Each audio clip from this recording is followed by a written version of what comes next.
All right. So we're live, and I just wanted to use this live stream to talk a little bit about one of the last great pandemics to roll over the United States, and specifically a book. And this is probably the best book I've read about the Spanish influenza. Of course, it didn't begin in Spain. That's something that people have been eager to point out to the media, which for some reason is insistent that we not label the origins of this virus, which began in Wuhan, China. So it's called The Great Influenza, and it's by John M. Barry. It's about 460 pages long. It's a really fascinating look, not only at the impact of the flu itself, sociologically, uh, epidemiologically, and politically, but also the underlying causes, the things that were developing in the country prior to the outbreak of the flu. And of course, that was the U.S. entry into World War I, which had a lot of unforeseeable consequences and some consequences that were foreseeable. But of the former, one of them, probably the biggest in terms of direct impact on Americans, was the perpetuation of the deadliest virus of the 20th century. So I'm just going to read a little bit. I wanted to do a couple of different chapters, but I'm probably not going to get around to it, so I might divide this up into several videos. So I'll just start with a brief. Hi, Matthew. I'll just start with a look in over chapter 9. This is part 3, the tinderbox. So, in the spring of 1918, death was no stranger to the world. Indeed, by then, the bodies of more than 5 million soldiers had already been fed into what was called the sausage factory, quote unquote, by generals whose stupidity was matched only by their brutality. German generals, for example, had decided to bleed France into submission by matching it death for death at Verdun, believing that Germany's greater population would leave it victorious. The French later replied with their own massive offensive, believing that their élan vital would triumph. Only slaughter triumphed. Finally, one French regiment refused orders to make a suicidal charge. The mutiny spread to 54 divisions, stopped only by mass arrests, the conviction of 23,000 men for mutiny, with 400 sentenced to death and 55 actually executed. Yet nothing expressed the brutality of this war as did a sanitation report on the planned eradication of rats in the trenches to prevent the spread of disease.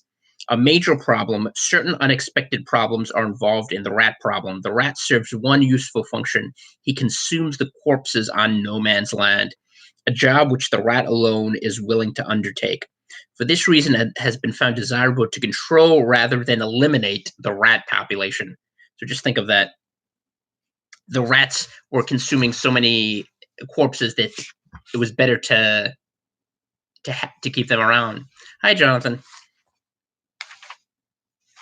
All of Europe was weary of the war. Only in the United States, Anglophiles and Francophiles, most of them concentrated on the East Coast, and many of them holding positions of power or influence, were not weary. Only in the United States, Anglophiles and Francophiles still regarded war as glorious, and they put intense pressure on President Woodrow Wilson to enter the war. Hi, Scott. So this is one of the reasons I wanted to focus on this book, because this book is not only a real expert tutorial on the nature of viruses, specifically the influenza. Now, this is not the novel coronavirus that we're talking about now, but the flu that we're more familiar with. But it shows you that there really is nothing new under the sun. You could apply almost everything that's said in this book to the circumstances today. So let me just skip ahead a little bit.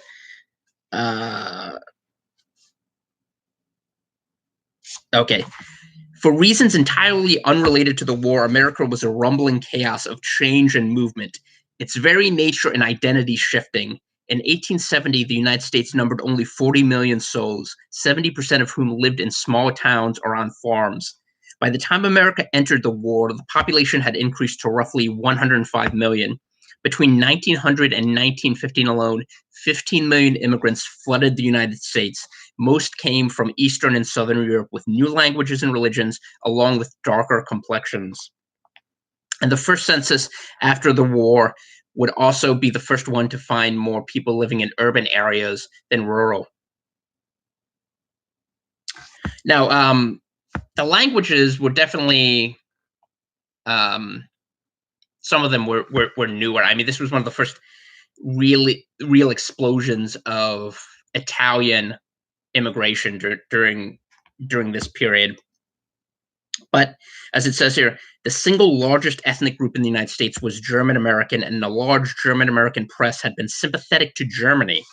Would German Americans fight against Germany? Now, keep in mind, Germans were probably some of the most reliable troops in the Civil War, supporting the Union side and enlisting.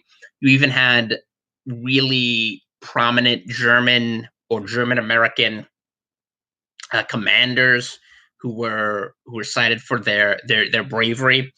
So and I think even now, I think Germans are the single largest ethnic group in terms of the population, people tracing their ancestry to Germany in some way. I mean, my family itself is part German. Someone sent us a family tree years ago, which showed us that we had relatives, ancestors who came from Württemberg, Germany, and settled in antebellum Flatbush, Brooklyn. And my family has a long history with Flatbush, but I was surprised that it traced back that far to the 1850s. So this is one of the core ethnic groups in the United States. Would German Americans fight against Germany? The Irish Republican Army had launched an uprising against the British rule on Easter 1916. So this was the Easter Uprising by the Republicans in Ireland, where they took the General Post Office in Dublin, and it was a very quixotic and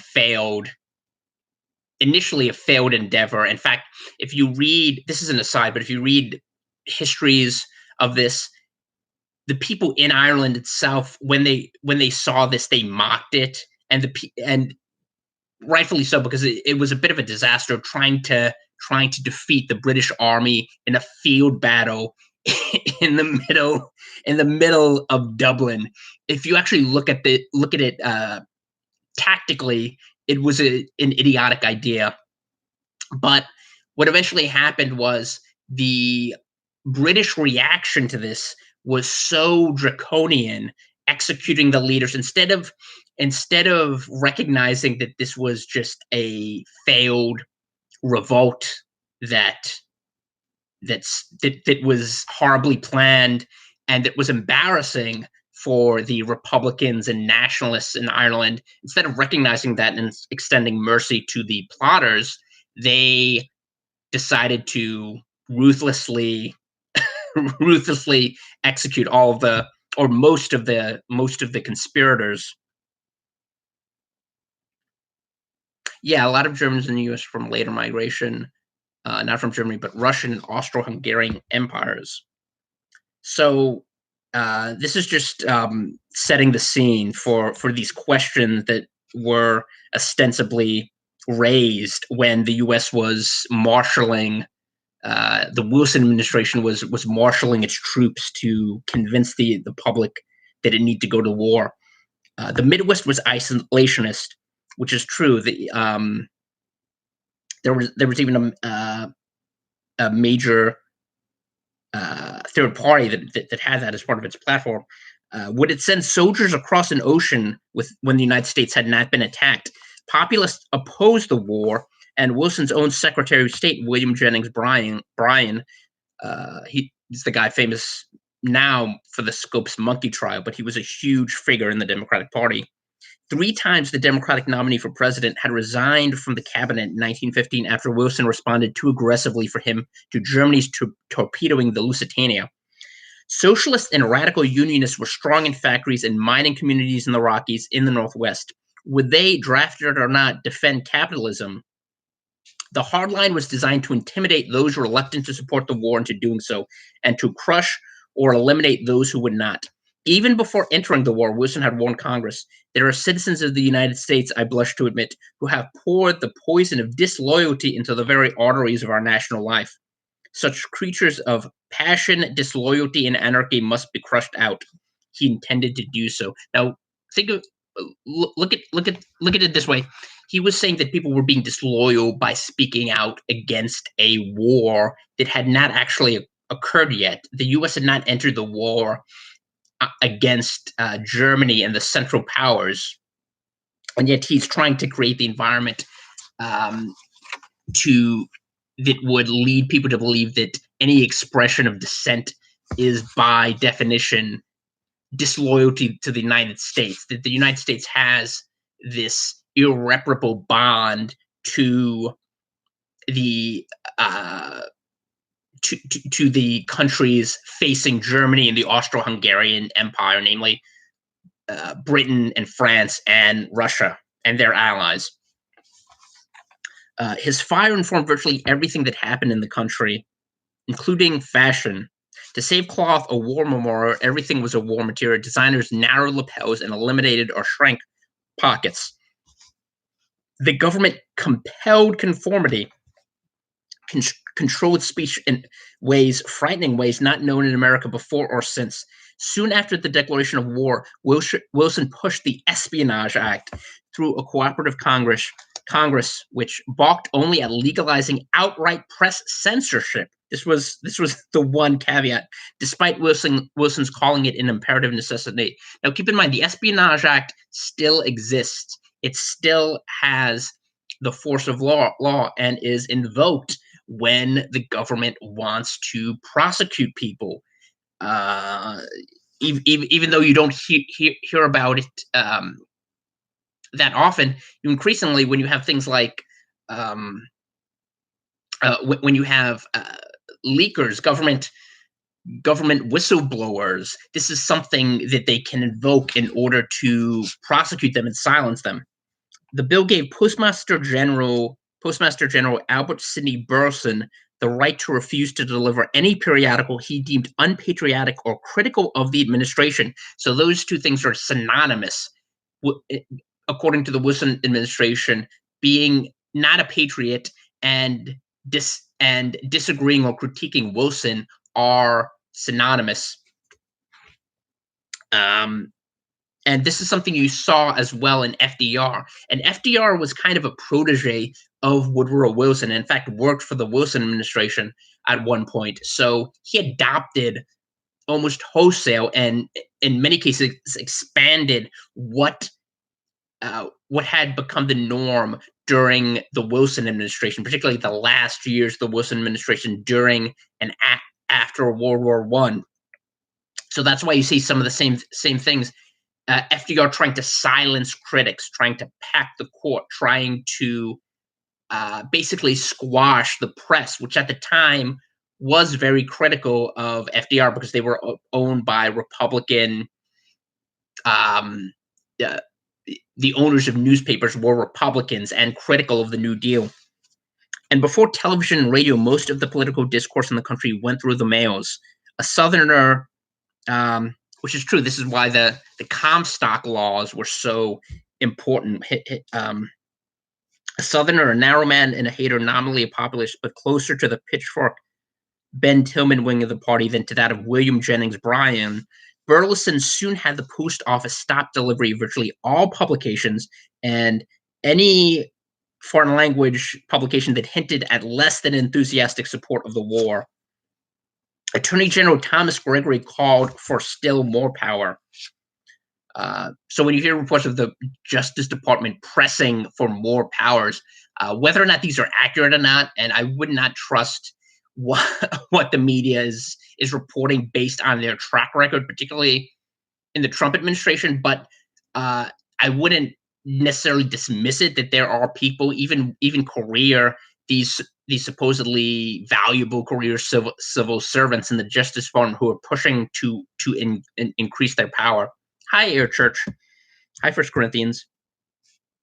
Uh, Gregory was a progressive, largely responsible for Wilson's nominating Louis Brandeis to the Supreme Court, a liberal and the court's first Jew. Now, observing that America was a country governed by public opinion, Gregory intended to help Wilson rule opinion, and through opinion, the country. Now, this is where we get into Mr. Creel. So it continues. He demanded that the Librarian of Congress report the names of those who had asked for certain books, and also explained that the government needed to monitor the individual casual or impulsive disloyal utterances. To do the latter, Gregory pushed for a law broad enough to punish statements made from good motives, or if traitorous motives were improvable. So you don't even have to be a traitor or unpatriotic, quote unquote.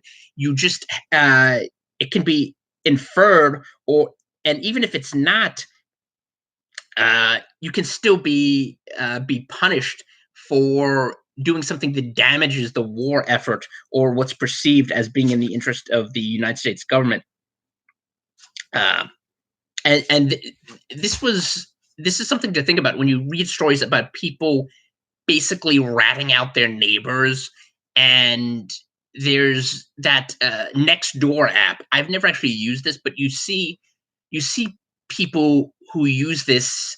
It's especially popular among things like condo associations, these gated communities, people constantly tattling on someone they saw or heard. The idea, the concept is supposed to be sharing information or to protect your neighbors, but what it really is just a way to siphon information that will stoke people's paranoia and report on people who are perceived as not um, as like as being out there, even if they belong to the community itself, even if they live there and have houses there or apartments there. If they act suspiciously or do something that raises a red flag in someone's mind, they can post this to this app. And you're going to see a lot more of this with the pandemic. Now that people are enclosed indoors, there was a story, I think this was in Los Angeles, it was somewhere in California, but I came across it. They actually have a reporter in a helicopter. You know how they have these helicopter weathermen? They had a reporter from this channel reporting on people playing golf. I'm not making this up. People playing golf, despite the fact that golf courses in the state or in the city were closed, and you're just going to see much more of that. And this is one of the reasons I'm talking about this book, because it's a great source of information about a period in time which was very similar to this. The administration got such a law in 1798. Federalist President John Adams and his party, under pressure of undeclared war with France, passed the Sedition Act, which made it unlawful to print, utter, or publish any false, scandalous, or malicious writing against the government. But that law inflamed controversy, contributed to Adams' re-election defeat, and led to the only impeachment of a Supreme Court justice in history, when Samuel Chase both helped get grand jury indictments of critics and then sentenced those same critics to maximum terms. Wilson's administration went further, yet engendered little opposition. The new Sedition Act made it punishable by 20 years in jail to utter, print, write, or publish any disloyal, profane, scurrilous, or abusive language about the government of the United States. One could go to jail for cursing the government or criticizing it, even if what one said was true. So the truth is no defense when you live in an authoritarian system. Oliver Wendell Holmes wrote the Supreme Court opinion that found the act constitutional after the war ended, upholding lengthy prison terms for the defendants, arguing that the First Amendment did not protect speech if the words used create a clear and present danger. And that's always the pretext used for these types of laws, to infringe upon people's rights, their right to speech, to assembly, their First Amendment right to worship. It's the pretext is always that this presents a clear and present danger. So it's making people out to be the enemy. Your fellow citizens are not people with shared rights. They're simply people that are hostile to the greater good. A fake live stream. I don't know. Fakes. No, I didn't hear about that. So what did they do to enforce that law? The head of what became the Federal Bureau of Investigation agreed to make a volunteer group called the American Protective League an adjunct to the Justice Department, and authorized them to carry badges identifying them as quote-unquote Secret Service. Within a few months, the APL would have 90,000 members. Within a year, 2,000 APL members were operating in 1,000 communities in Chicago. So the FBI, the precursor to the FBI, was established in the context of World War I. And keep in mind, the FBI, this is the same agency that essentially tried to mount a putsch against a candidate, a nominee for a major party in the United States presidential election. So they tried to mount a putsch to install their preferred candidate, and then after he came into office, they conspired to completely undermine that administration. So just imagine what if they could do that to someone who is a nominee and a president-elect and a president. Imagine what they can do to ordinary citizens. In Chicago, a flying squad of League members and police trailed, harassed, and beat members of the International Workers of the World. In Arizona, League members and vigilantes locked 1,200 IWW members and their collaborators, quote unquote, into boxcars and left them on a siding in the desert across the state line in New Mexico. Just imagine what it's like to be locked into a siding car in New Mexico. In Rockford, Illinois, the Army asked the League for help in granting and gaining confessions from 21 black soldiers accused of assaulting white women. Throughout the country, the League's American Vigilance Patrol targeted seditious street oratory. So, in other words, freedom of speech, people going out and exercising their First Amendment rights, sometimes calling upon the police to arrest speakers for disorderly conduct, sometimes acting more directly. And everywhere the League spied on neighbors, investigated quote-unquote slackers and food hoarders. Keep this in mind when you hear these stories about people hoarding food or hoarding toilet paper or hoarding something. This is this is happening in a nominally free country, but citizens are encouraging the government to arrest people for having possessions and private property, and demanded to know why people didn't buy more Liberty bonds. States outlawed the teaching of German. People have probably heard about this.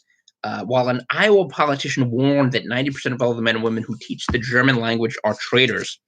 Conversations in German on the street or over the telephone became suspicious. Sauerkraut was renamed Liberty Cabbage. People have probably heard about these things, but my point is there were it went much deeper than these seemingly superficial expressions of xenophobia against Germans. There were real rights exercised by American citizens that were encroached upon and eliminated.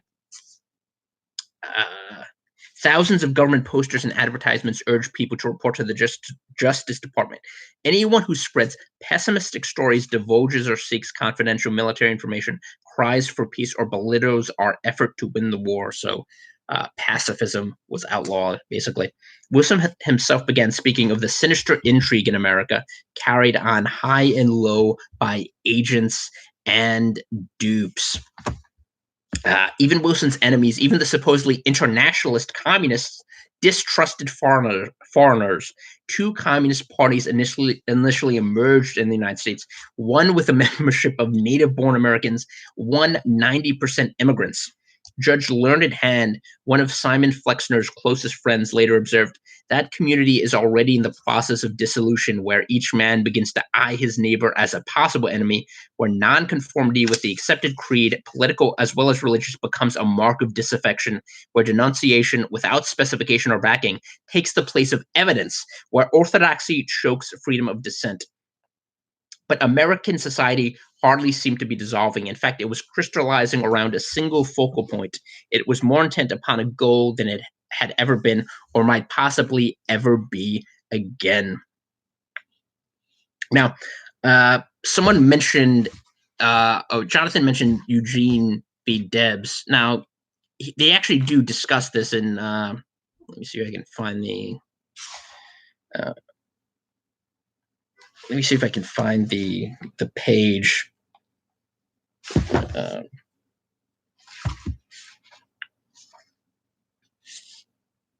Yeah, it talks about it. He discusses the presidential campaign where he garnered 6% of the vote in 1912, but also, of course, Debs was imprisoned. And let me see if I can find where it describes. There actually isn't that much devoted to him in this particular book, even though he's probably one of the most notorious examples of someone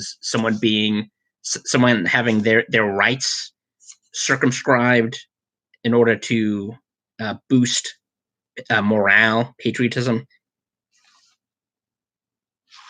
Okay, so here on page 207, socialist Eugene Debs, who in the 1912 presidential election had received nearly 1 million votes, was sentenced to 10 years in prison for opposing the war. And in an unrelated trial, Wisconsin Congressman Victor Berger was sentenced to 20 years for doing the same. The House of Representatives thereupon expelled him, and when his constituents reelected him anyway, the House refused to seat him. All this was to protect the American way of life. Few elites in America enjoyed more luxuries than did Philadelphia society with its Biddles and Whartons, yet the Philadelphia Inquirer reported approvingly that at a dinner on the main line, a dozen men were gathered at the table, and there was some criticism of the way the government was handling things. The host arose and said, "Gentlemen, it is not my business to tell you what to say, but there are 4 Secret Service agents here this evening." It was a tactful way of putting a stop to conversation for which he did not care. And I'm going to end it with that kind of chilling note. And I'm going to probably read from this book in another video. I just wanted to read from some of it today and recommend it. Definitely, if you have the chance, maybe order it online, get a copy of The Great Influenza, because it's a really great book. I haven't even gotten into the impact on society of the flu itself, but that part I just wanted to talk about a little bit, since it seems to be important and very relevant to today. Anyway, thanks everyone for coming. Scott, Jonathan, Air Church, Matthew, Miss Bluebird, everyone who came and watched, and those of you who aren't in the live chat. But yeah, so I'll see you all next time.